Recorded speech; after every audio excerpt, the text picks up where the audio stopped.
Well, good evening. As the director of the Institute of Politics, it's my pleasure to welcome you to the John F. Kennedy Jr. Forum.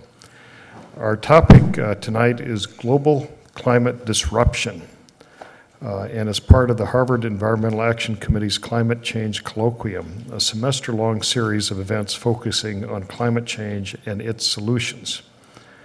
Our speaker is a person of much intellect and numerous titles. John Holdren is the Heinz Professor of Environmental Policy and Director of the Program in Science, Technology, and Public Policy here at the Kennedy School of Government. Additionally, he is the President and Director of the Woods Hole Research Center, a world leader in research and policy engagement on the interactions of soils, forests, human activities, and global change. Additionally, he is a professor of environmental science and policy in Harvard's Department of Earth and Planetary Sciences. And additionally, he is the current chair of the board and immediate past president of the American Association of the Advancement of Science, the largest general science society in the world. Dr. Holdren started his undergraduate education studying engineering and plasma physics at the Massachusetts Institute of Technology, going on to earn his PhD from Stanford University. Dr. Holdren then co-founded the graduate program in energy and resources at the University of California, Berkeley, after stints at the Lawrence Livermore National Laboratory and Caltech. Since 2002, he has been co-chair of the Independent Bipartisan National Commission on Energy Policy, and since 2004, Dr. Holdren has served as the coordinating lead author of the Scientific Expert Group on Climate Change and Sustainable Development, reporting to the Commission on Sustainable Development and the Secretary General of the United Nations.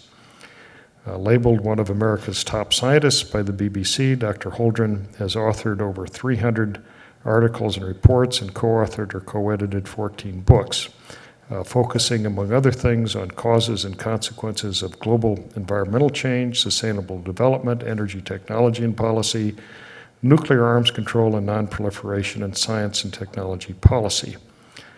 Please welcome Professor John Holdren.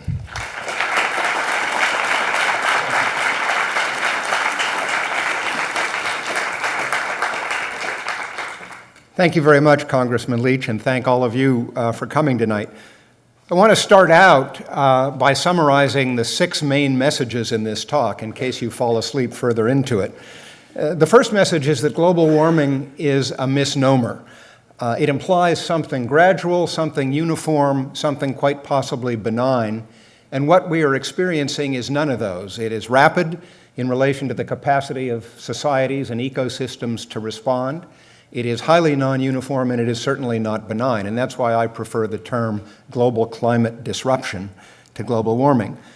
Second message is that the disruption and its impacts are growing more rapidly than almost anyone expected even a few short years ago. There is already widespread harm, as we will see, occurring from climate change. This is not just a problem for our children and grandchildren. In this situation, and this is the third message, society really has only 3 options. Those options are mitigation, adaptation, and suffering. We're doing some of all of them already. We're going to do more of each in the future, but the question of the mix of mitigation, adaptation, and suffering is what's up for grabs, and that's what I will have quite a lot to say about. The fourth message is that minimizing the suffering is going to require early and large deflections from the business-as-usual trajectory of economy and energy supply and deforestation that we are now on. The fifth message is that there is no panacea for getting those large deflections from the business-as-usual trajectory. We're going to need to do a lot of different things. The most important single thing we're going to need to do is to put a price on greenhouse gas emissions so that the marketplace starts to find the most cost-effective solutions. And the last of my 6 main messages is that the United States must switch from being a laggard in climate policy to being a leader if the world as a whole is to act in time on this question. Let me then turn to the gory details and start with what climate is and what climate change means. It's very important to understand that climate is not the same as the weather we experience one day or the next day or next week. Climate is the pattern of weather, meaning averages, extremes, timing, spatial distributions of not just temperature, but all the other things that we associate with climate. Wet and dry, snowfall, snowpack and snowmelt, tornadoes, typhoons, the whole works. And when climate changes, what happens is the patterns change. People make the mistake, particularly in connection with this term global warming, of thinking it's just about temperature and what's a little warming going to hurt among friends. It is not just about warming, it is about those patterns. The global average surface temperature, which is what we often talk about in the context of global warming, is simply an index of the state of the climate consisting of those patterns in all their complexity and glory.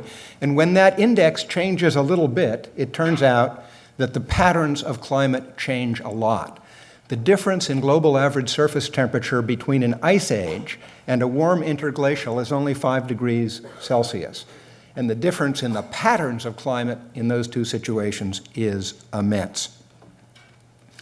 Let me turn to the question of what climate change puts at risk. Climate is the envelope within which all other environmental conditions and processes that are important to us must function. And if you distort that envelope enough, as we are now well on our way to doing, you disrupt all of those other environmental conditions and processes and all of the services in support of human well-being that those conditions and processes provide. And there's a list of them here. You could actually make a longer list, but it is a great deal that we need to worry about that is at risk from climate change. The Earth is getting hotter. This is the instrumental record, as it's called. That is the last 125 years of global average surface temperature, that index I was talking about. That's the instrumental record in the sense that 125 years is the period over which there were enough thermometers making measurements in enough places in a consistent enough way to meaningfully define what the global average surface temperature is. You see that the surface temperature has been rising steeply since 1970. 2005 was the hottest year on record. The 13 hottest all occurred since 1990. 23 out of the 24 hottest all occurred since 1980. If you have any statistics in your background, you can figure out on the back of a small envelope how unlikely that is to occur by chance.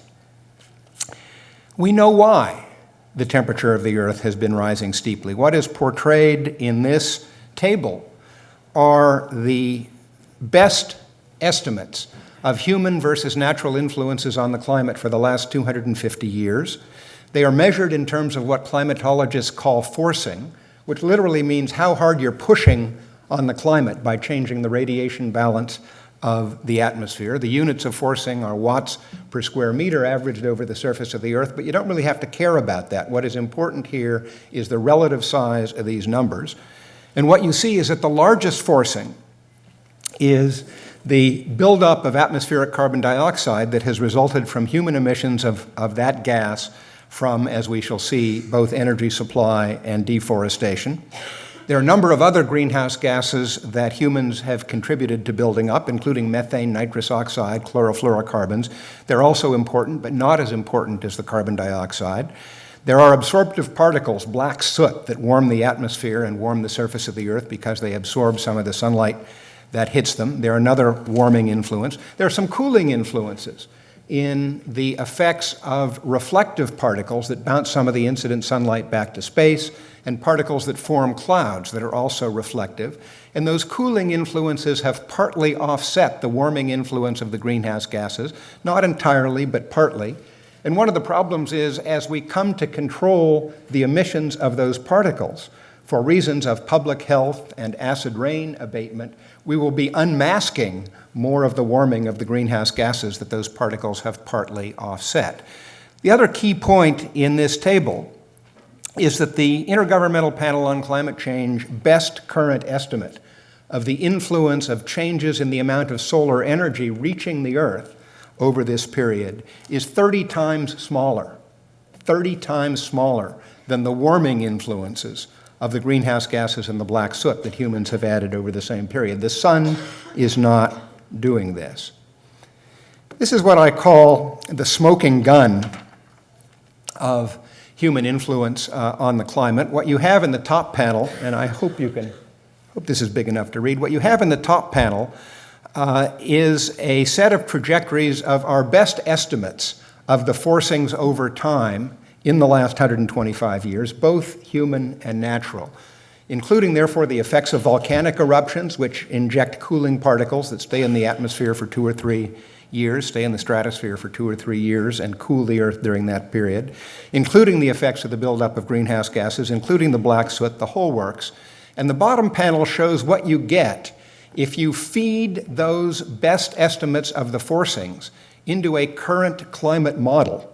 What that current climate model does is it coughs up the temperature trajectory of the last 125 years that we have actually experienced with great fidelity. Basically, in this picture, the actual measurements are the blue asterisks. The various colored lines are different runs of the model, and the black line running right through the middle of the data is the mean of the computer runs, telling us that our best current understanding of how the climate works is saying that the changes we have imposed on the system, plus those that nature has imposed, have accounted almost perfectly for the observed history of the Earth's temperature over this period. That, to me, is a smoking gun. The current heating is not uniform geographically, as I've already suggested. In this slide, what you see is the average temperature over the last few years, the period 2001 to 2005, compared to a reference period, 1951 to 1980. The average temperature increase over the surface of the Earth in this period was 0.5 degrees C. And the key point here is that the mid-continent temperature increases are considerably greater, and greatest of all are the temperature increases in the far north, where they are 3 to 4 times the average increase. In other words, 1.5 to 2 degrees C, while the average is only 0.5. That is one of the reasons that we're seeing so many of the early symptoms of climate change in the north, because that is where the temperature increases are concentrated. What this slide shows is that, as one would expect from non-uniform changes in temperature, the circulation patterns in the atmosphere, the winds that govern so many important aspects of climate, are also changing. This shows the weakening of the East Asia monsoon, critical in determining patterns of rainfall and drought in China. The East Asia monsoon has been weakening for the last 30 years, and Chinese studies conclude that this weakening is a direct result of the changes in global climate which we have been inflicting. Evaporation and precipitation are increasing on the average around the world, as you would expect in a warmer climate, although it is getting drier in a few places and wetter in many. And as perversity would have it, Murphy's Law working overtime, the places that are getting drier include the Sahel, which is already too dry.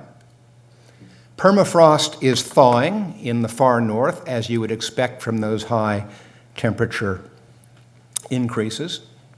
Arctic summer ice is disappearing. In the left panel here, you see the extent of summer ice, September 2005, which set a record for the period in which we've been able to observe the ice extent from satellites. 2005 was the lowest extent of ice in the Arctic in September. And on the right, you see 2007 shattered that record, absolutely shattered it, the summer ice disappearing much more rapidly than anyone had imagined was possible. Surface melting on Greenland in the summer.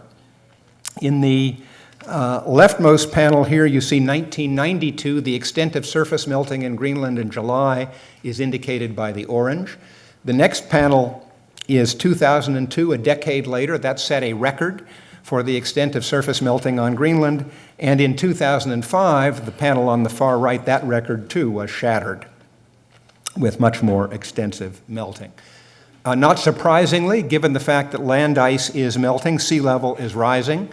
What this graph shows, if you look at it closely, and by the way, this will be posted, so if these slides are going by too quickly, you can look at them in your abundant leisure.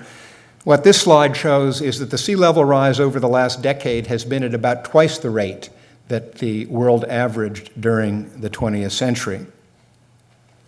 I mentioned that harm is already occurring. This is a plot Of the last 50 years of major floods around the world, major floods per decade, continent by continent, 1950 to 2000, you see flooding is up virtually everywhere in the world.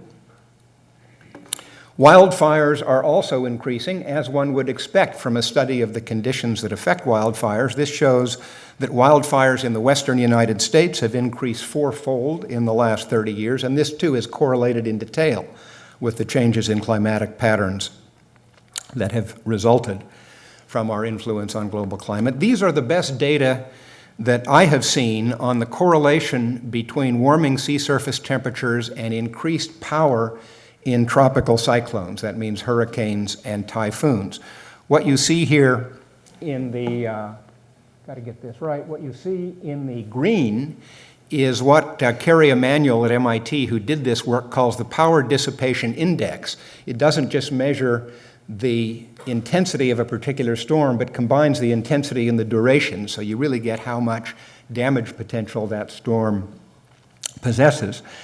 So in the green is the power dissipation index of tropical cyclones in the indicated years, and in blue are the sea surface temperatures in the regions that spawn those storms. Now, as many of you will know, there is still some controversy about this correlation, not least because there are many factors besides sea surface temperature that affect the power of tropical storms, but it's very hard to look at these data and conclude that the sea surface temperature is not an important factor in increasing the power of those storms. And indeed, the Intergovernmental Panel on Climate Change, in its latest report, concluded that there is a better than 66% chance that the observed increase in the power of tropical storms will continue into the future as climate change continues.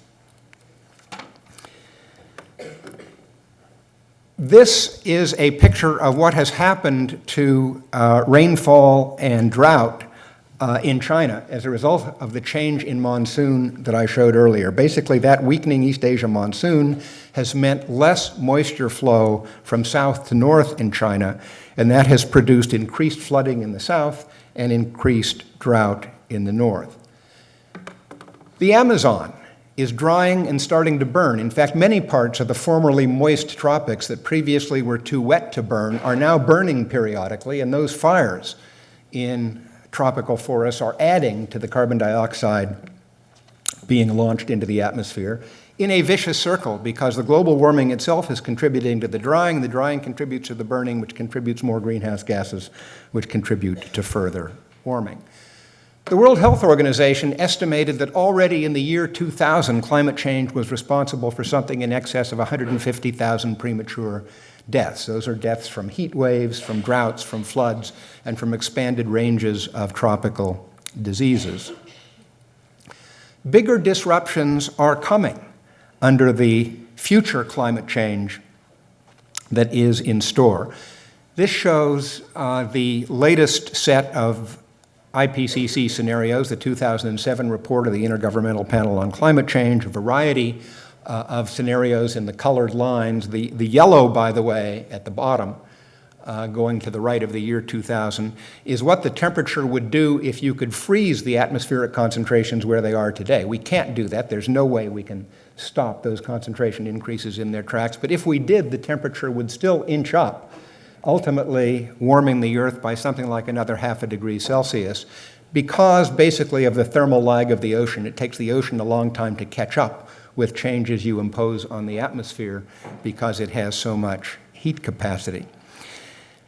What I've shown on here is the European Union target of not exceeding an increase of 2 degrees Celsius above basically the 1900 temperature.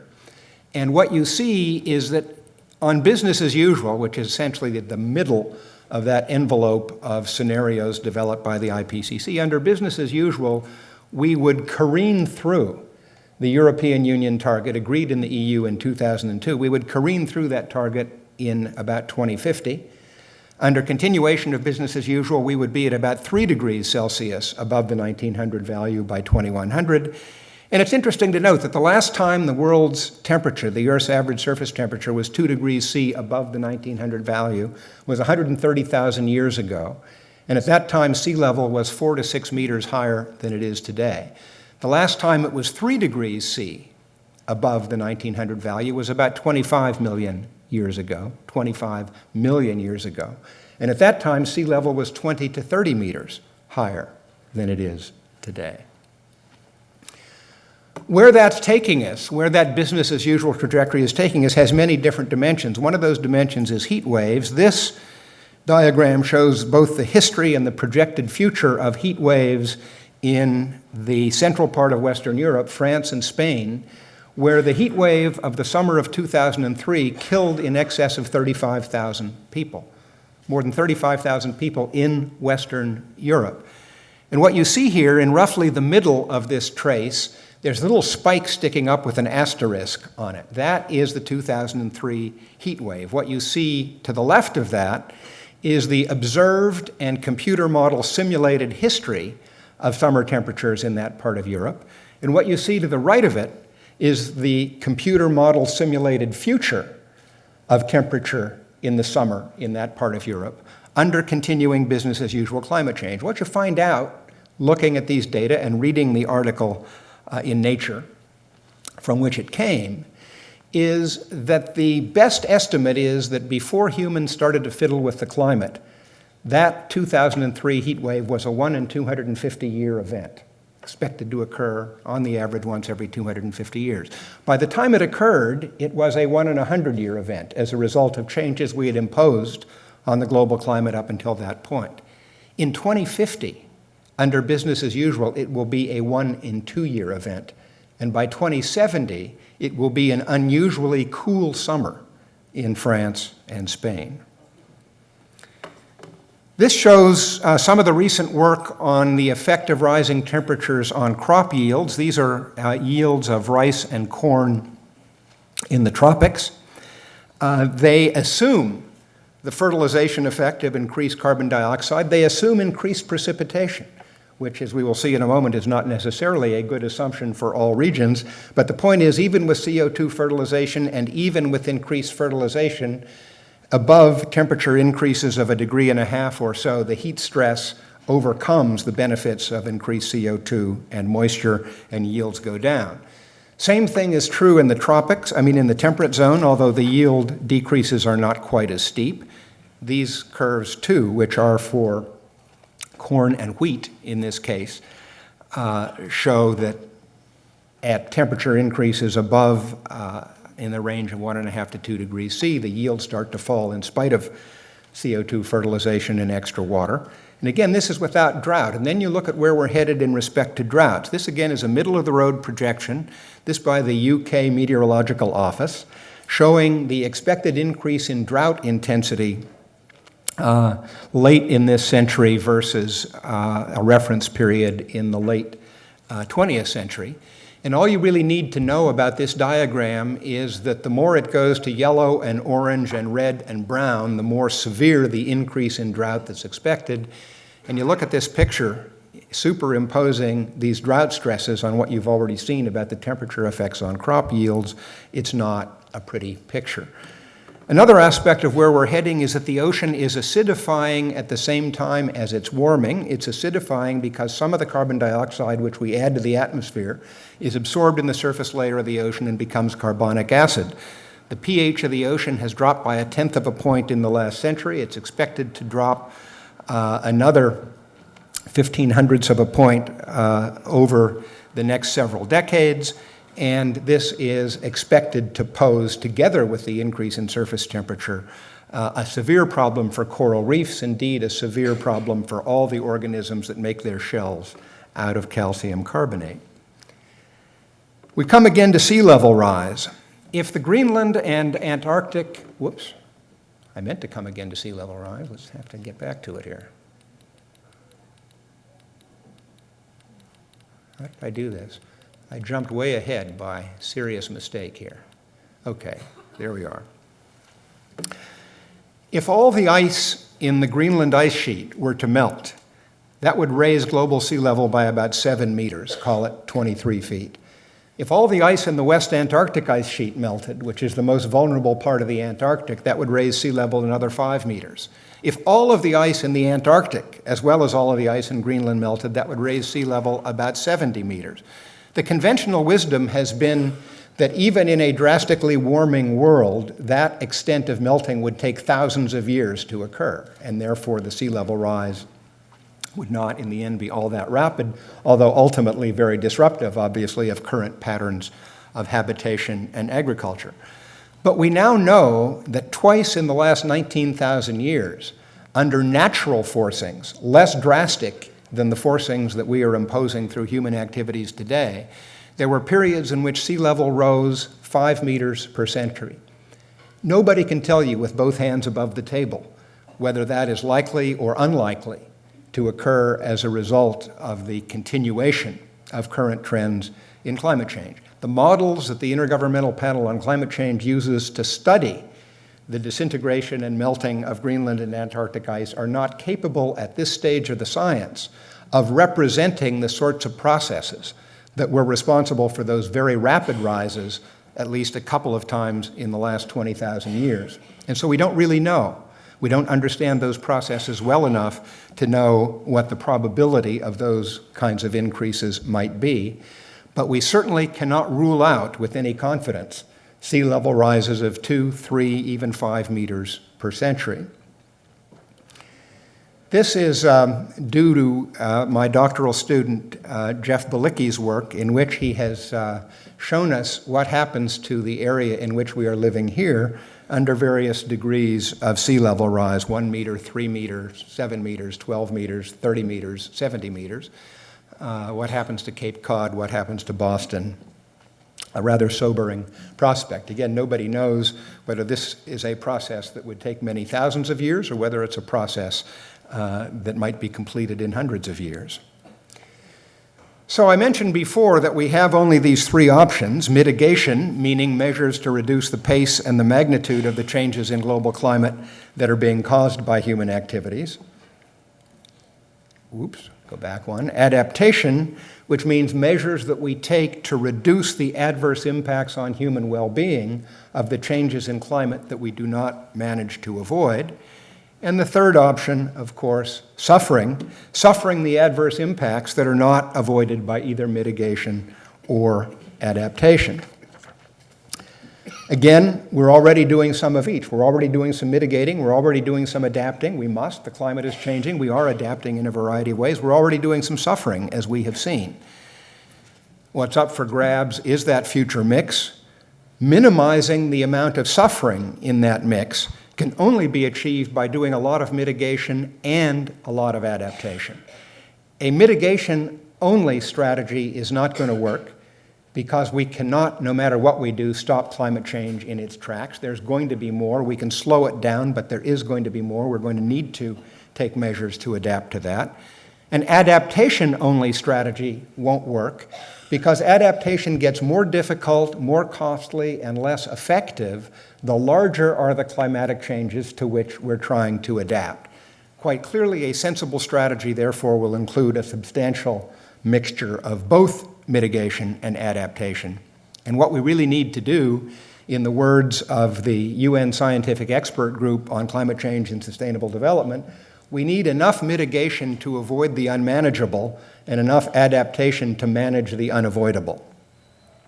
If we start looking for the leverage available for mitigation, a first place to look would be the sources of greenhouse gas emissions on the planet. These, again, are from the latest IPCC report. And they show, if you look at it carefully, that about 2/3 of the emissions are coming from the energy sector, and about 1/3 of the emissions are coming from land use change, namely a combination of deforestation and emissions from agricultural practices. And that leads us to conclude that there are some fairly obvious mitigation possibilities. Certainly, we will want to reduce the emissions of greenhouse gases and soot from the energy sector. Certainly, we will want to reduce deforestation, increase reforestation and afforestation. Certainly, we will want to modify agricultural practices in order to reduce emissions of greenhouse gases and build up the amount of carbon stored in the soil. Conceivably, we would want to do some other things. If we get desperate enough, we might try to use technology to scrub greenhouse gases out of the atmosphere. Of course, you can calculate on the back of a fairly large envelope that the energy costs of scrubbing greenhouse gases out of the atmosphere as a whole are going to be a lot higher than the energy costs of scrubbing greenhouse gases out of the exhaust of a coal-burning power plant, where they're much more concentrated. But we could get desperate enough to try to do this anyway. And the other thing we might get desperate enough to try to do is geoengineering, so-called, engineering the Earth, to try to create cooling effects that would offset the warming effects of greenhouse gases, One way that you might imagine doing that is injecting reflecting particles into Earth orbit in order to deflect some of the sunlight away from the Earth that would otherwise strike it. What you have to watch out for in this domain, although it is now being studied seriously, is the combination of cost and unanticipated side effects. There was a study reported 2 years ago at the annual meeting of the National Academy of Sciences in which one of this country's leading space technologists estimated the cost of a particular geoengineering scheme, which would consist of launching into space to the gravitational equilibration point between the Earth and the Sun, gigantic mirrors which would deflect enough of the sunlight away from the Earth to offset the effect of a doubling of carbon dioxide above its pre-industrial level. And this distinguished space technologist presented an estimate of what this would cost. His answer was $1,400 trillion. I think we're unlikely to embrace that particular solution. The question arises, how much mitigation do we need? How much do we have to get out of these measures that we're surely going to have to embrace?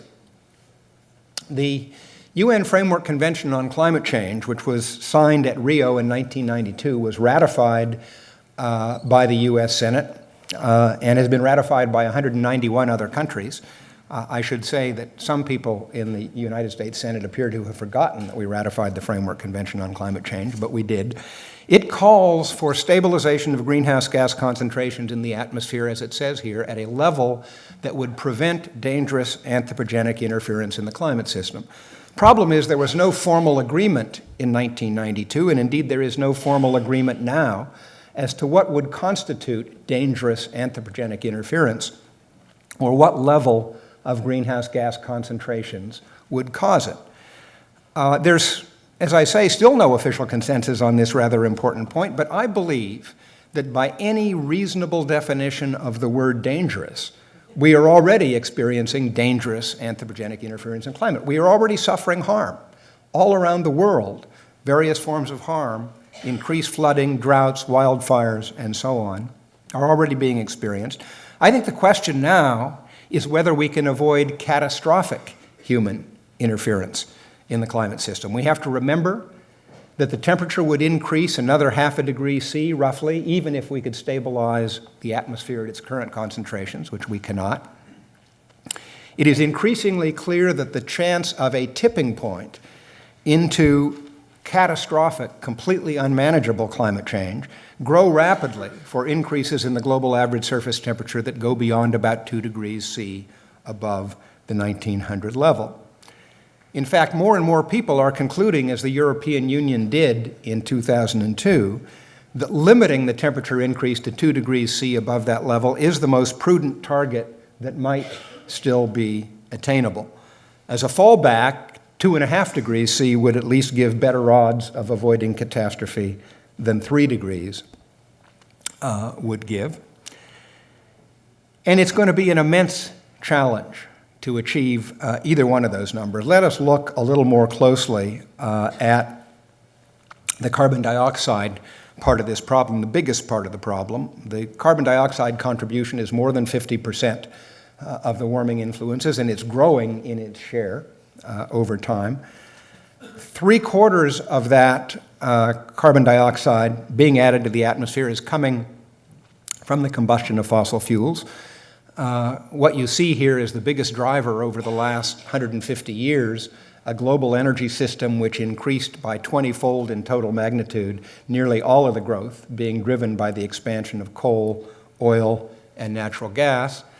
What we have in the year 2006 is a world that remains 81% dependent on fossil fuels, on coal and oil and natural gas. United States, about 88% dependent on fossil fuels. China, 82%. In 2006, 60% of the total CO2 emissions from fossil fuels came from the industrialized nations, the United States, Europe, Japan, and so on. 40% from the developing countries. But the developing countries are rising fast, and they will overtake the industrialized nations probably sometime between 2025 as the dominant emitters. They will still be much smaller than we are per capita, but they will be emitting in total quantity more greenhouse gases than the industrialized nations are. And what that says is that this is a problem that ultimately can only be solved if just about everybody participates. Can't be solved in the long run by the industrial nations alone, can't be solved by the developing countries alone, it's got to be solved by everybody. A further dimension of the problem is that the world energy system cannot be changed quickly. This fossil fuel-dominated energy system, oil refineries, drilling rigs, pipelines, power plants, transmission lines, the whole works, represents a capital investment in the range of $15 trillion. That's how much it would cost you to replace that energy system if we had to do it overnight. In the normal course of things, that $15 trillion investment turns over in about 40 years. That's the average lifetime of these facilities. What that means is that if you want the energy system in 2050 to look very different than the energy system looks today, you better start changing it now, because you can't have a new energy system in 2050 if you decide you need one in 2040. It isn't going to happen. You look at the picture for the second biggest cause, deforestation. This is sort of the same thing, the last 150 years of deforestation. You see in the early part of the period, the deforestation was dominated by deforestation in the non-tropical regions. Now it's dominated by deforestation in the tropics.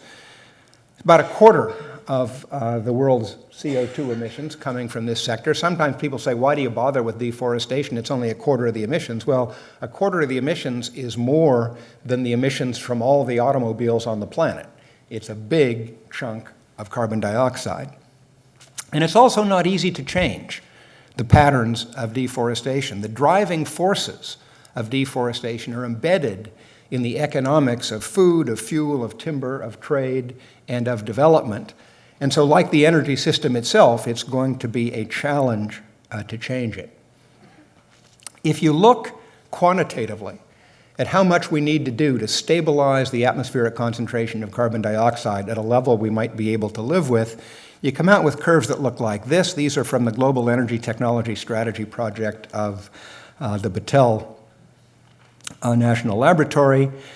What you're seeing here is business as usual is the continuation in bright orange that goes up and off the chart of emissions in billions of tons of carbon embedded in CO2 coming from the fossil fuel system. All of these curves assume a substantial effort at reducing deforestation going into the future and say, what do we have to do, given a substantial effort in deforestation, what do we have to do in the fossil fuel energy sector in order to stabilize concentrations at 450, 550, 650 parts per million. The bottom curve, the gold curve, is what you need to do in the energy sector to stabilize atmospheric concentration at 450 parts per million. That corresponds to a 50% chance of not exceeding 2 degrees C above the 1900 level. The greenish curve above that is the 550 part per million curve. And you see that basically if you want to do 450 parts per million, we've got to start bending over essentially right now.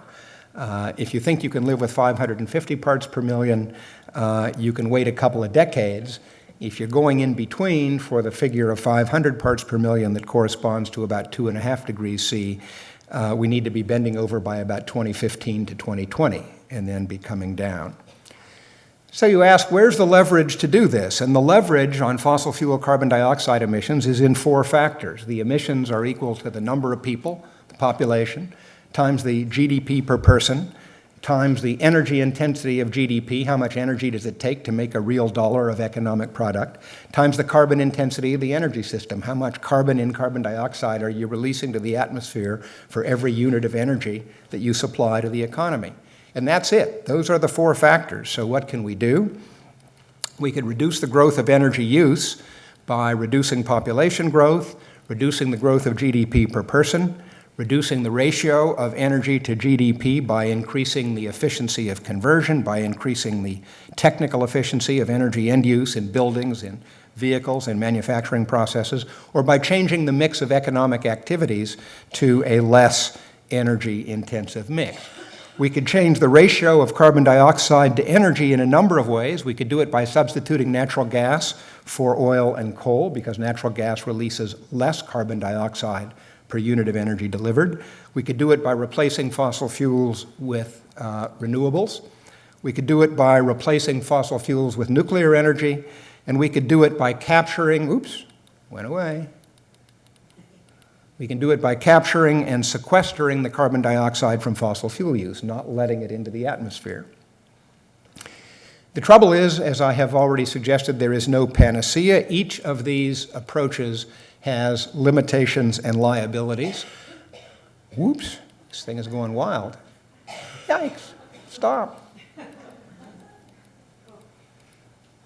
This happens to me every time. Look at that. I'm not touching it. This is very bad. We'll try this once more. It just has a mind of its own. All right, let's try this very carefully. No panacea. There's no panacea for bad electronics either. Okay, so they all have liabilities. Limiting population runs into social and political sensitivities. Slowing GDP per person runs into economic aspirations. Expanding natural gas is limited by the size of the resource and its geographic distribution. Wind power limited by intermittency and siting, and here I say the problem which we've come to call NIMBY, not in my backyard, is being supplanted by a new acronym, BANANA, which means build absolutely nothing anywhere near anybody. And I think we're experiencing that on Cape Cod, where we can't even get a wind farm sited in Nantucket Sound. You look at biofuels, and they are limited by concerns with net energy, competition with food and forests for land, and ecosystem impacts. Look at photovoltaics, intermittency, cost, toxic substances associated with their manufacture, nuclear fission, cost, waste, safety, and proliferation. Nuclear fusion doesn't work yet. Carbon dioxide capture and sequestration, cost, scale, complexity, and end-use efficiency, which in many respects is the cleanest, fastest, safest, cheapest, surest leverage on reducing emissions, is nonetheless limited because in the end, billions of consumers have to figure out what their opportunities are and make sensible choices, so it's in a way an education problem. Some people say, well, what about hydrogen? And I point out hydrogen is not a standalone energy option. You need some other energy source to make it. You also have to figure out how to store it. And it is, like everything else, gifted with some potential, but limited by some constraints. The point of listing these limitations and liabilities is not to say that we're not going to do any of this. We're going to do a lot of it. Maybe we'll end up doing all of it. But the point is, we need a portfolio of approaches. There is no silver bullet in there. We're going to need to do a lot of things.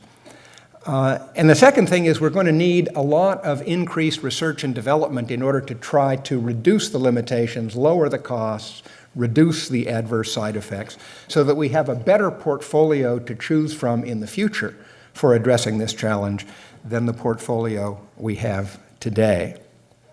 There is some good news about the mitigation challenge. Part of the good news is that many of the approaches that are available to reduce greenhouse gas emissions are what we call win-win approaches. They're things that save money, save energy, reduce oil imports, improve conventional air quality, do things that we should want to do anyway in sufficient quantity that they're worth doing even if you didn't care about the greenhouse gas benefits.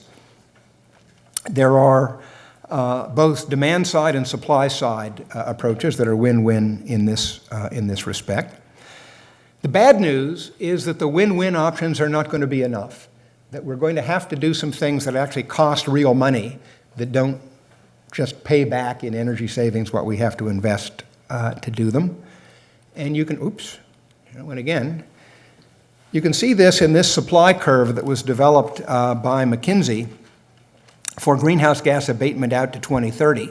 And the negative numbers on the left-hand side of the supply curve mean negative costs or profits associated with doing these things. And if you can read the fine print, you see most of the things that are profitable are on the end-use side, improving the insulation in buildings, better windows, better heating and air conditioning, more efficient refrigerators. These all make money as well as reducing greenhouse gas emissions.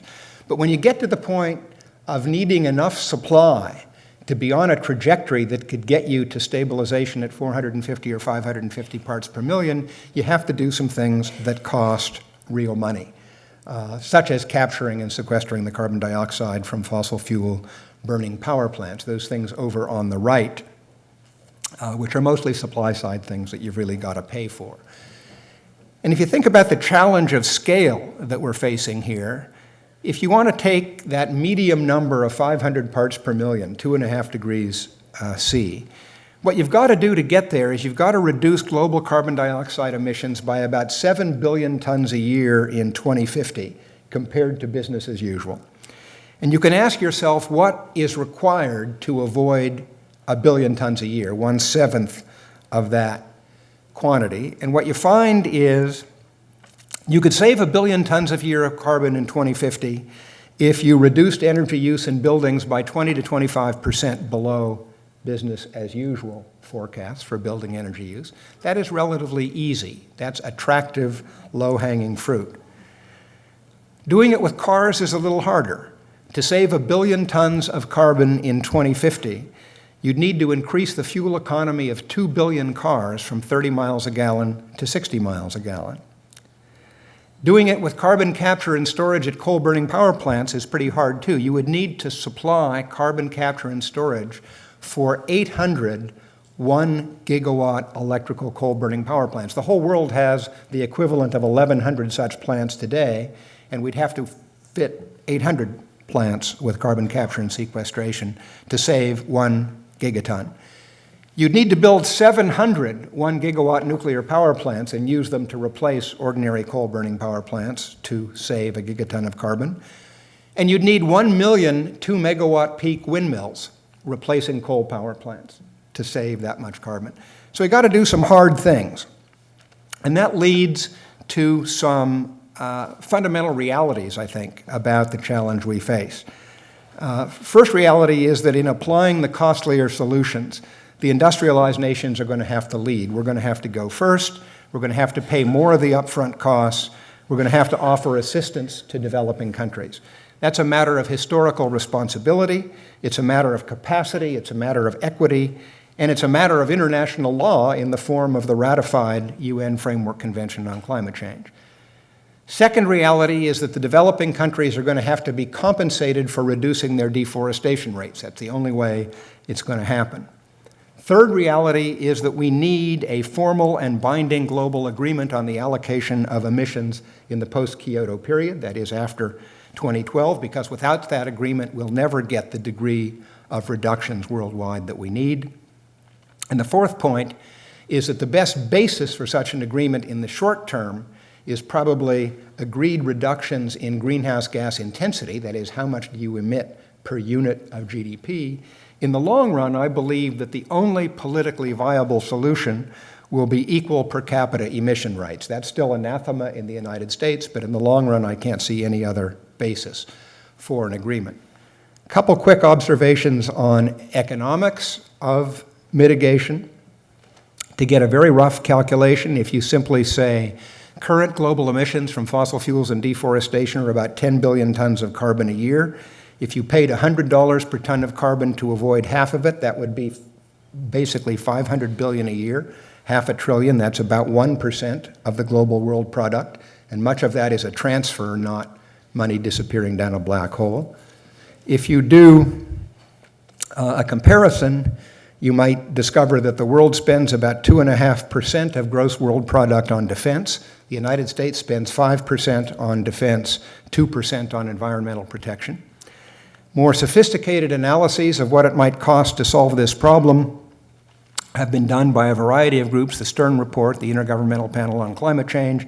They typically get numbers in the range of 0.5% to 2% impact on gross world product out to 2100. It's a lot of money, but if the world economy is growing 2% per year in 2100, it means that people have to wait at most till 2101 to be as rich as they otherwise would have been in 2100. Can't forget about adaptation. There are a lot of things that can be done: changing cropping patterns, heat, drought, and salt-resistant crop varieties, strengthen public health and environmental engineering defenses against tropical diseases, more water projects for flood control, drought management, building dikes and storm surge barriers, avoiding further development on floodplains and near sea level. A lot of these are win-win. They're things we should be doing anyway, even if we weren't particularly worried about climate change. Finally, the most important next steps, what we absolutely need to do, we need to accelerate the implementation of the win-win mitigation and adaptation measures that are available, including integrating adaptation with development in a way that has not been done up until now. We need to put a price on greenhouse gas emissions so the marketplace can find the best reductions. We need to pursue that new global framework. We need to sharply increase investments in energy technology research, development, and demonstration. And we need to expand international cooperation on deploying advanced energy technologies, because this is a problem that has to be solved everywhere. Finally, the United States must convert itself from a laggard into a leader in this domain, or none of the rest of it will happen in a timely way. Thank you very much.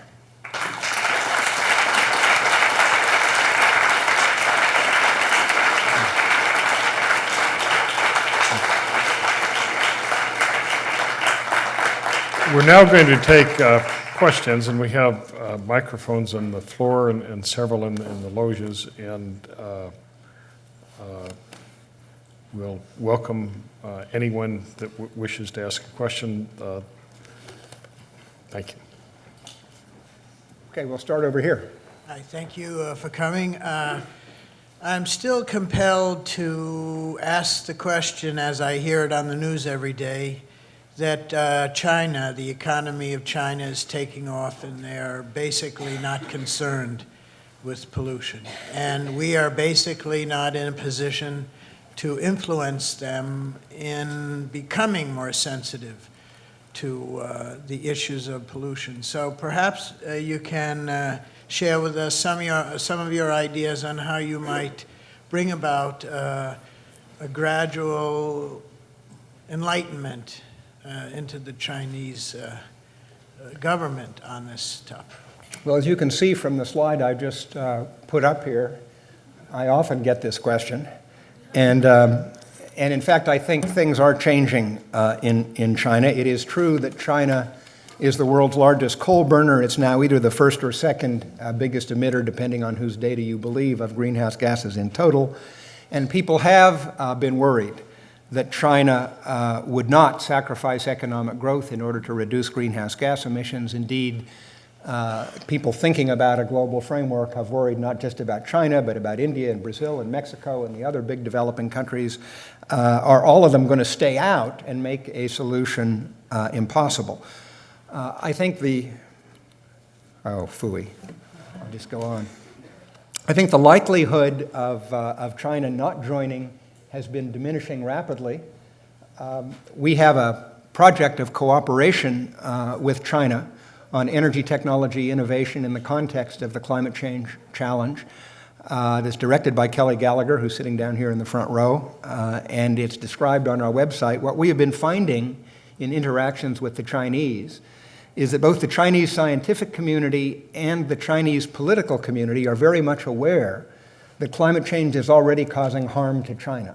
And that awareness is changing their attitude about the need for China to participate in a global solution. They continue to wait, as I would if I were they, for the United States to show leadership and to start doing what the richest and most technologically capable country in the world, and the country that has contributed the most historically to this buildup of greenhouse gases, ought to be doing. But I believe that China will follow with serious measures to implement climate-friendly technologies in both their energy system and in agriculture and with respect to deforestation and reforestation, within a few years of the United States finally showing leadership in this domain. I believe that that sort of change is also underway in India, by the way, where just in the last year there's been a quite drastic change. There's a new advisory council on climate change to the Prime Minister of India. There's a new India Business Council on climate change organized by one of the most prominent business people in India. These kinds of changes are taking place all around the developing countries because they recognize that climate change is a problem for them and that ultimately the solution has to be global.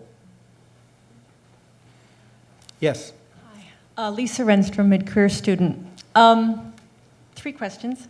One is, the climatologist, the Australian, said, I heard about a few weeks ago, that in November the IPCC was going to say that we had already hit 450 parts per million. I was wondering if you could comment on that. Sure. There is a distinction between what the carbon dioxide concentration is and what the carbon dioxide equivalent is of all of the warming influences put together. The carbon dioxide, the methane, the nitrous oxide, the chlorofluorocarbons, the black soot. You can express all of this in terms of what the impact on the climate would be if it were all CO2. And so the current CO2 concentration is just a little over 380 parts per million, but the CO2 equivalent of everything we've added to the atmosphere is somewhere around 440 or so. So projections are not off. The Australian projections, the statement that we're already there, in fact, the IPCC has already said as much in the reports that have already been released. But the question is, over time, as we start unmasking some of that warming influence by reducing the particles, can we reduce those other concentrations apace? And the possibility of doing that largely resides in the short lifetime warming influences, the black soot, which particles only remain in the atmosphere for a few days. So if you reduce the emissions of black soot, the concentrations come down very quickly thereafter. Methane has an atmospheric lifetime of about 10 years, so you don't get quite as fast a response, but it's still a lot faster than carbon dioxide, some of which stays in the atmosphere for centuries. So the question of whether you can do 450 in terms of a stabilized level is not settled by the fact that we're already close to 450 in all the effects combined, because we have this, again, partial cancellation by the cooling effects of particles, and we can work with that over time. Okay. I have the impression from the expression on your face that that was clear as mud. Well, I was just really, I guess I should have phrased my question better, was the inference was that they were going to say that projections indicate, new projections indicate that we are worse off over the past than they had expected on the last IPCC report. Well, there are indeed a lot of things that are worse since the last IPCC report. Essentially, all of the science that's materialized in the meantime has said that various bad things are happening faster and worse than had been estimated before. There are some lovely articles that have come out in Science and Nature showing this in detail, that sea levels rising faster, temperatures are rising faster, droughts are becoming more prevalent faster. Just about everything that one can think of is happening faster. And in addition, the rate of increase of CO2 in the atmosphere has also been going up, apparently in part because the rate at which some of the excess CO2 is being taken up by the oceans and parts of the land is going down. Now, those recent trends are very short, and they'll have to be studied for longer before we're really sure we understand all the factors responsible for the more rapid rise of the CO2 in the atmosphere. But it is worrisome that things almost across the board are happening more rapidly than had been anticipated. That doesn't necessarily mean we're cooked.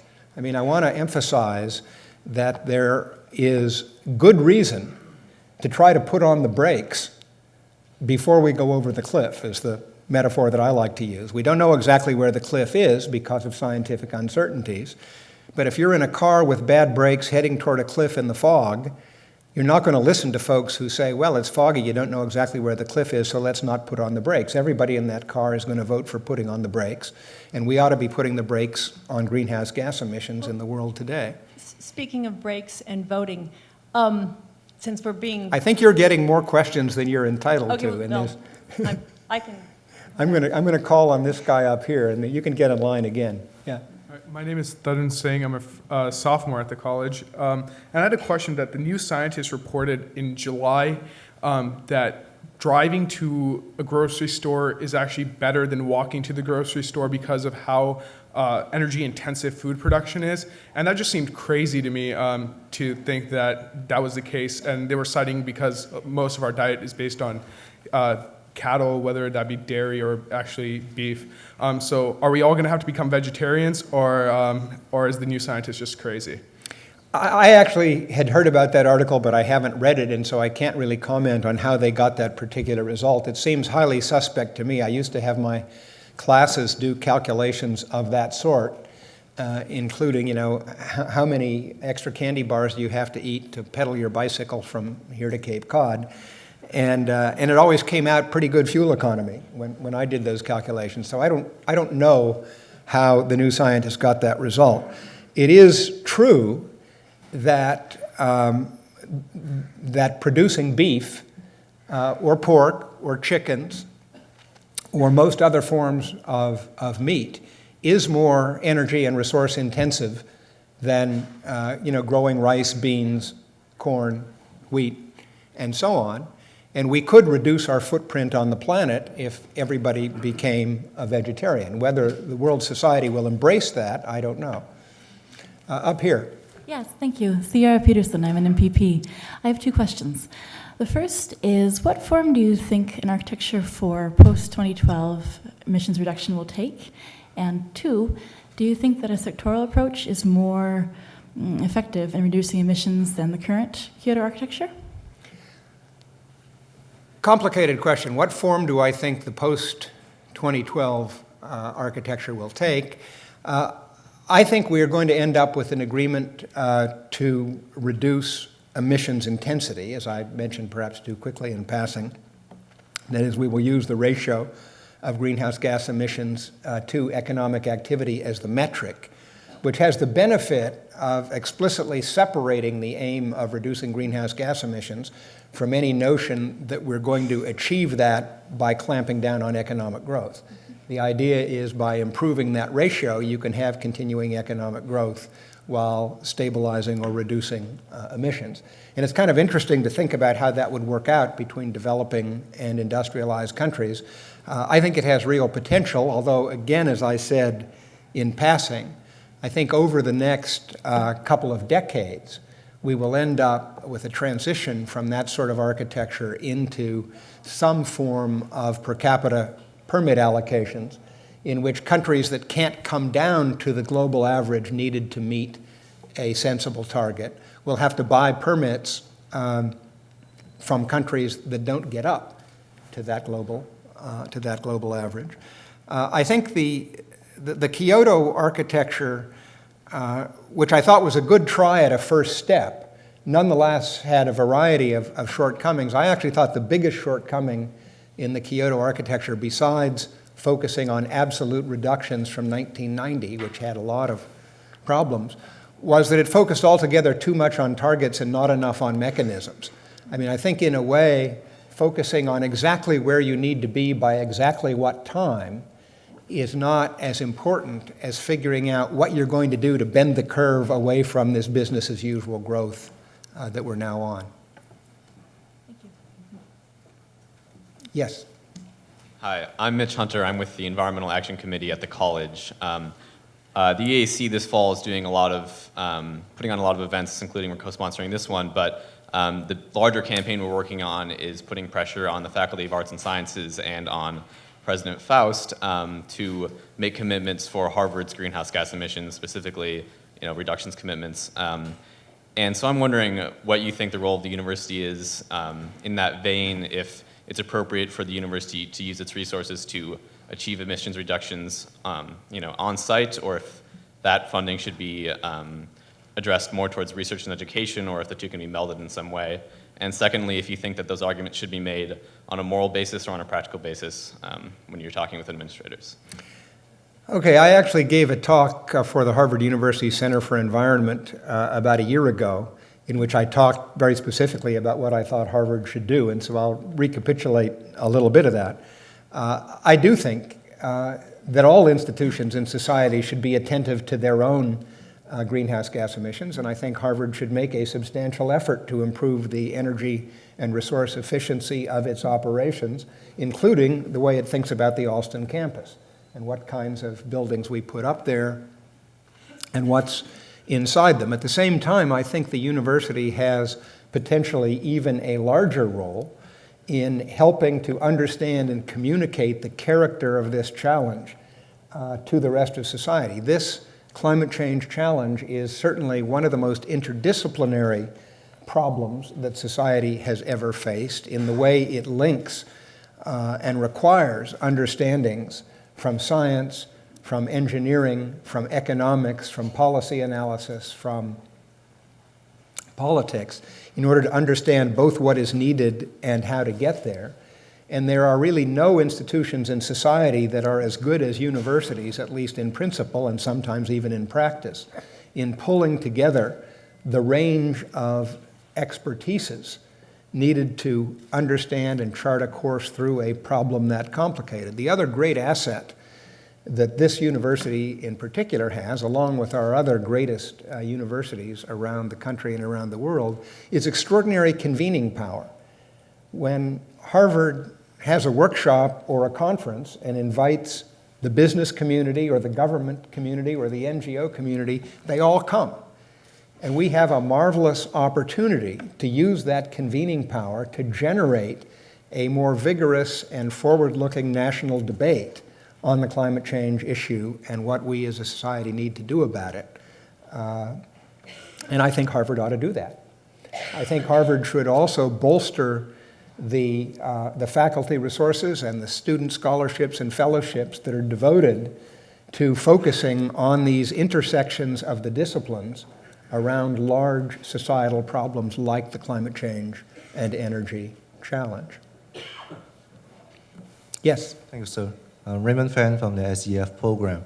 I was talking to some of my colleagues here and about the same problem here, and actually some people throw the book Michael Crichton's State of Fear, that fiction, at me saying that as if the arguments in there is really a science that can be believed. Now, I don't know, I only came here from Hong Kong 3 weeks ago, and that book has been quite widely read among my colleagues also. Now, whose book is this? Michael Crichton's State of Fear. Oh, Michael Crichton's State of Fear. Yeah, that book was, people quote it as if it's science. What's your comment on that? I think there's a lot of holes in that book. It should be burned, but it adds to the CO2.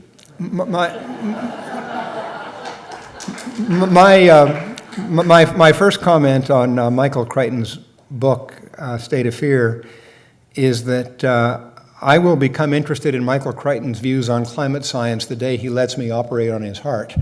There are specialties in this world, and it's a mystery to me why an MD, which is what Michael Crichton was before he became a science fiction writer, why an MD doesn't understand about specialization. Michael Crichton wouldn't let me operate on his heart. He wouldn't let me take out his appendix. And I wouldn't let him advise the government or the public on what we know about climate change. Michael Crichton demonstrated in that book that he knows almost nothing about climate change. The objections he raised in that book were all put to rest years ago in the studies of the Intergovernmental Panel on Climate Change, and you can find all the answers to the objections he raises there. This sort of skepticism will continue. It's a feature of society.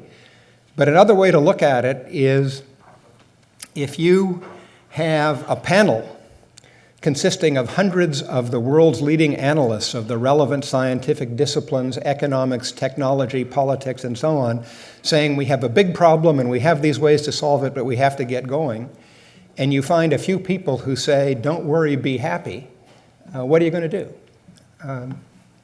There it is. Well, let me, on behalf of the audience, thank you for setting up this contrast between leadership and laggardship. And of course, it's a great question for the country, but I think all of us recognize that in your case, John, you've been a great leader and we're very appreciative. Thank you. Thank you.